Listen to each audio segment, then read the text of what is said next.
remove your hats for the presentation of our nation's colors. Presenting the colors, please welcome the Saltburn Fields Police Department.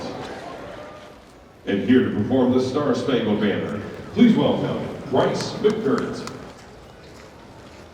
Oh, say, can you see by the dawn's early light what so proudly we hailed at the twilight's last gleaming, whose broad stripes and bright stars through the perilous fight o'er the ramparts we watched were so gallantly streaming, and the rocket's red glare, the bombs bursting in air, gave proof through the night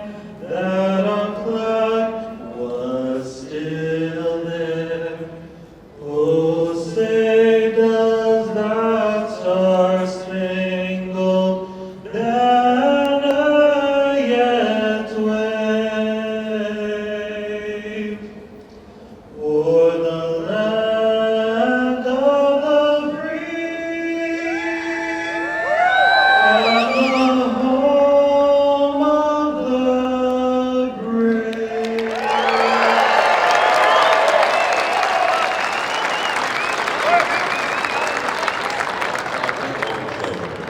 Fans, please welcome the Saltburn America Indian Community Traditional Dancers.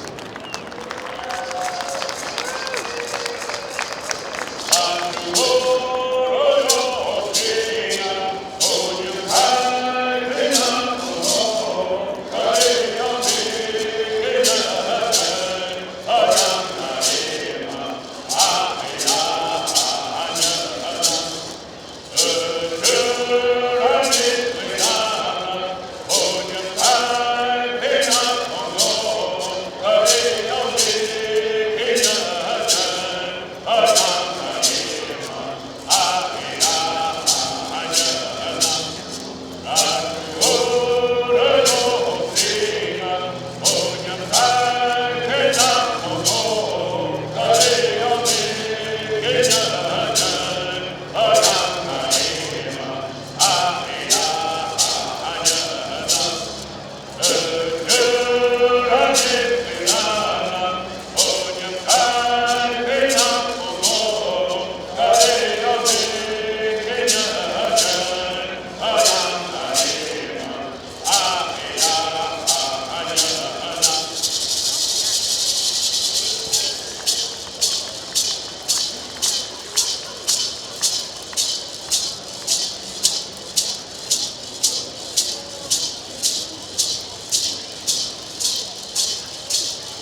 so a lot of the materials that we utilize for traditional authentic posh pottery is natural clay that we go out, we dig up the clay. You know, we have to find the source of clay, and then we'll dig it up with using like a pick, and then just take it home. And then when we get home back to our places, you know, we'll use a mortar and pestle to smash up the clay into fine powder. And when we're ready to utilize that powder, we'll mix it up. And you know, when mixing up the dry powdered clay, it's exactly like making bread. You know, if you've ever made tortillas, you know, it's the same process. You know, if you knead your clay too hard, if you knead your clay too much, it's gonna be too hard. It's not gonna want to be flexible. You know, you don't knead your clay enough, it's gonna be wet. It's gonna be too sticky. So it's just like making bread. You gotta find that right consistency when mixing up the clay.